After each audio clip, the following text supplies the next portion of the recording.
Fala pessoal, vamos começar aqui o nosso curso de Python. Essa primeira aula é uma aula mais teórica, a gente não vai entrar em código nela, talvez da única aula que a gente não vai entrar em código propriamente dito, mas é uma aula importante, uma aula para você entender as características da linguagem, tá? Então vamos lá. É, o que é Python? Então, Python é uma linguagem de programação.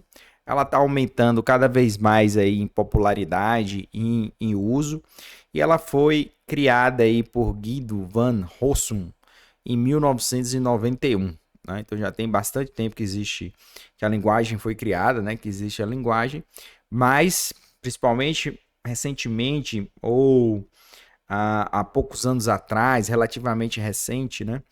Essa explosão de análise de dados também tem impulsionado bastante a utilização de Python. E para que Python é utilizado? Numa resposta curta, a gente pode dizer para tudo. Então, eu posso desenvolver para o lado do servidor ou do lado da aplicação. Então, isso é uma coisa interessante, que quando eu tenho, por exemplo, um aplicativo na minha máquina, em desktop, né, então esse aplicativo está rodando na minha máquina. Python escreve aplicativos para rodar na sua máquina? Sim, né? Mas muitas das aplicações hoje em dia, elas rodam por meio de um navegador. Então, entre um site e a partir desse site eu tenho ali um serviço, uma aplicação rodando. Na verdade, a execução propriamente dito dessa aplicação, parte dela, pelo menos, não vai rodar ali no navegador de forma local, que é na sua máquina. Vai rodar em um servidor, em uma máquina que está na internet. Então, eu tenho um desenvolvimento de código que roda nessa máquina servidora e código que pode rodar ali no navegador, geralmente utiliza JavaScript. Então, o Python serve para desenvolvimento no lado do servidor. Também serve para desenvolvimento de software na sua própria máquina. Você quer desenvolver uma aplicação. Tem aplicações em matemática, é usado em scripting, ou seja, em tarefas de automação. Então, a gente vai entender aqui a ideia de scripting como desenvolvimento de software, né, de algoritmos para automatizar alguma coisa que me interessa.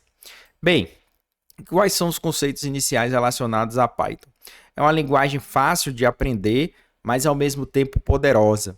Então, às vezes, a gente tem linguagens que elas são fáceis, né? São bastante intuitivas, mas não tem tanto poder. Né? Eu não posso fazer tanta coisa, pelo menos facilmente, com aquela linguagem. E o Python consegue essas duas coisas.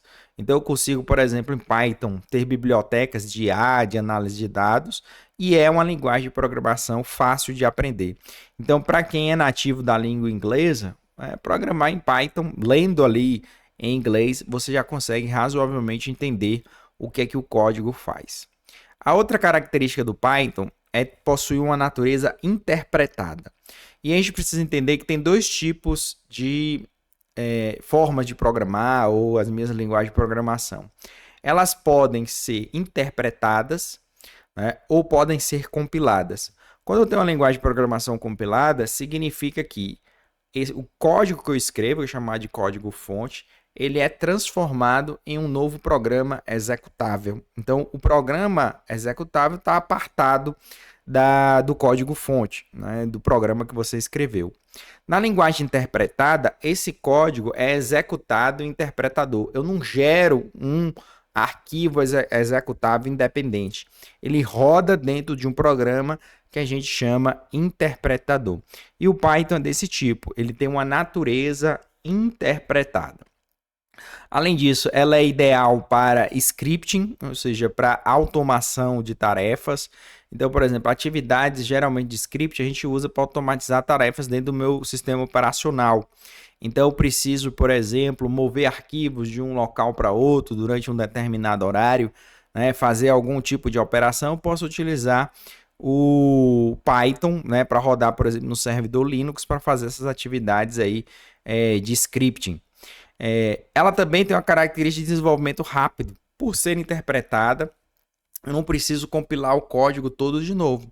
Então, linguagens compiladas, elas acabam sendo mais demoradas, porque depois que eu fiz uma certa alteração no código, eu tenho que compilar aquele código, gerar o programa de novo, para ver ele rodando, para ver se está funcionando.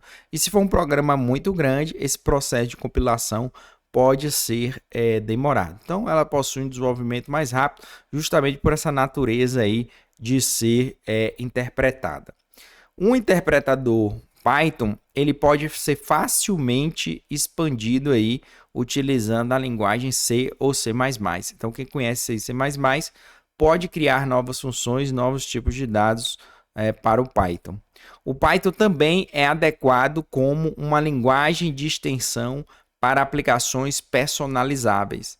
Então, por exemplo, imagine que você tem um software como o AutoCAD, né, que faz desenhos ali de engenharia.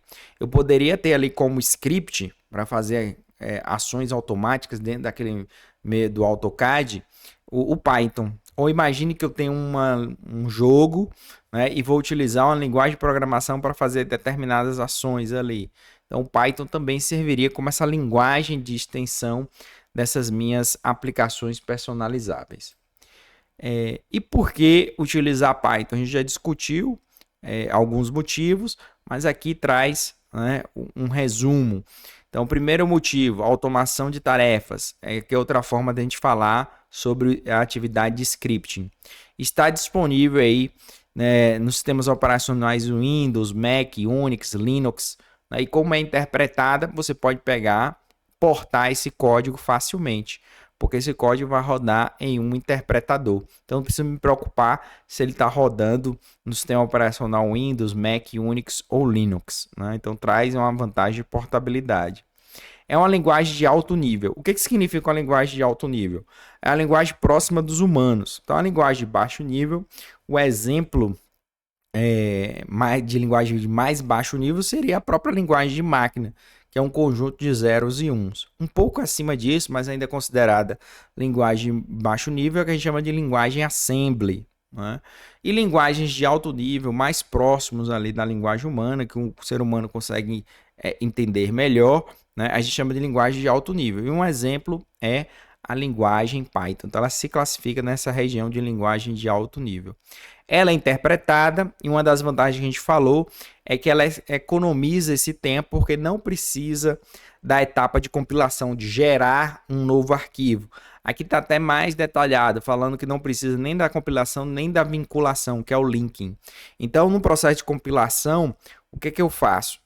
Eu tenho vários arquivos, né, e também tenho bibliotecas já prontas. Então, na hora que eu compilo o meu arquivo principal, ele faz uso de bibliotecas já prontas. Então, eu vou pegar essa biblioteca pronta e juntar com esse meu arquivo principal. Esse processo é chamado de linking. Então, é comum que durante o processo de compilação, de maneira geral, eu tenha a compilação propriamente dita, mas também essa etapa de vinculação. E linguagens interpretadas não precisam passar por isso. Terminou de escrever o código, já pode rodar no interpretador. Além disso, o interpretador pode ser utilizado de maneira interativa, então você tem um terminal e pode ir digitando os comandos ali. Uma linguagem que também permite fazer isso é o MATLAB, por exemplo, quem já usou o MATLAB também é dessa forma. Então, o Python tem um interpretador que você pode ir digitando o código de maneira interativa, né? É extensível, a gente viu que eu posso ali ampliar o Python, inclusive utilizando a linguagem ali C++. Bem, outro ponto aqui interessante é que o Python ele traz programas compactos, geralmente equivalentes a outras linguagens, C, C++ ou Java. A velocidade, se eu quero um código rápido, a escolha, sem dúvida, seria utilizar a linguagem C, né?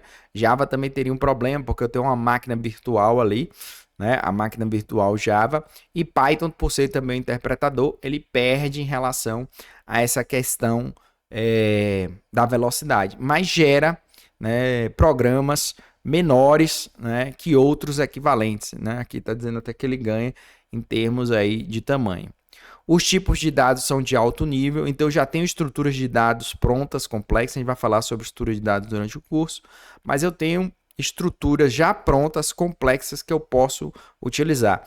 Então eu vou pegar o próprio número complexo. Então, em outras linguagens, não existe o número complexo de maneira nativa. Em Python já tem ali o número complexo, você consegue fazer operações com o número complexo. Então, imagine que você tem um software, por exemplo, de engenharia que precisa utilizar números complexos. Então, no Python já tem nativamente isso. Se eu fosse utilizar uma outra linguagem de programação, primeiro eu teria que desenvolver uma estrutura de dados para suportar esse tipo de dado, as operações nesse tipo de dado, estaria sujeito a erros, por exemplo, né? Então, eu teria pelo menos um trabalho de criar estrutura de dados nova. E aqui o Python já traz, isso só foi um exemplo, mas várias outras estruturas, outros tipos de dados já prontos para você.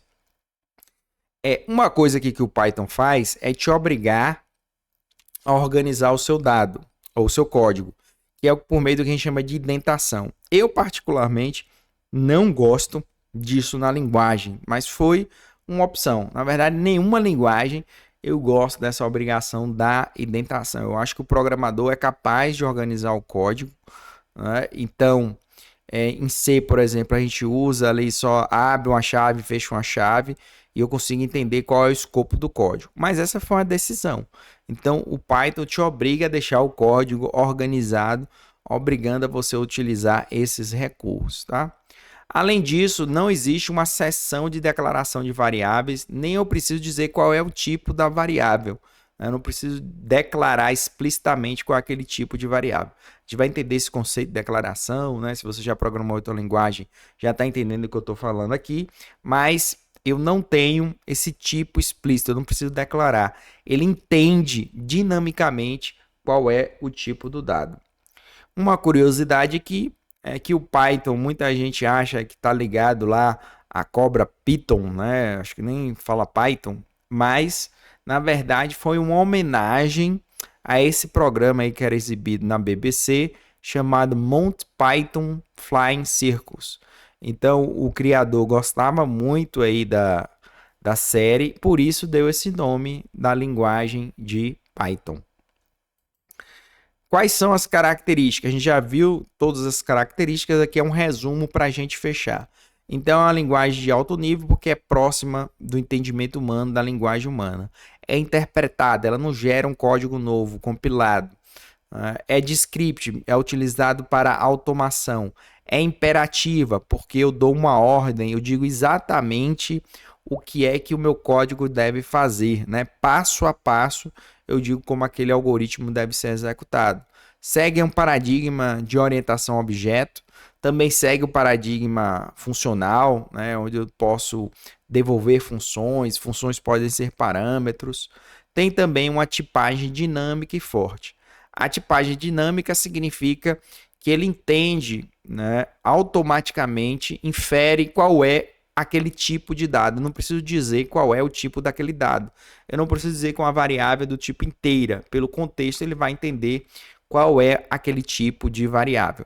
Mas, ao mesmo tempo, a tipagem é forte. Então, ele não vai fazer conversões tentando resolver incompatibilidades.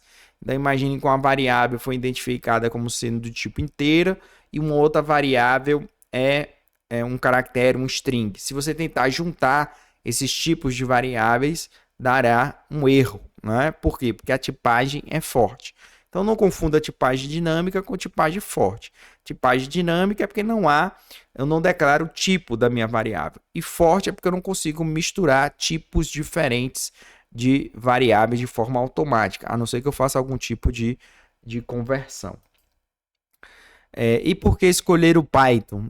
Funciona em diferentes plataformas, uma sintaxe simples, próximo à língua inglesa, permite os desenvolvedores escreverem programas com menos linhas do que outras linguagens. A gente já falou basicamente disso aqui. O Python é executado aí um interpretador, significa que eu consigo rapidamente criar um protótipo, né? Então não tem aquela demora da compilação. O Python absorve vários paradigmas de programação, então essa forma procedural, processual ou imperativa, a forma orientada a objeto, a forma funcional. Então, diferentes paradigmas de programação estão dentro ali do Python. E para fechar essa nossa primeira aula aqui tem uma ideia dessa história do Python. Então, ali ó, em 1980 ele estava sendo criado, em 91 realmente foi lançado. Aí a gente teve a versão 1, a versão 2 e a gente atualmente está na versão 3. E eu peguei esse roadmap aí de um site, né? E ele já tem ali né? Você pode ver que algumas já estão ali em fim de vida, algumas versões, mas aqui é só a ideia de entender que o Python ele está evoluindo. A linguagem já tem diferentes versões. Então, até a nossa próxima aula. Grande abraço, valeu, tchau, tchau.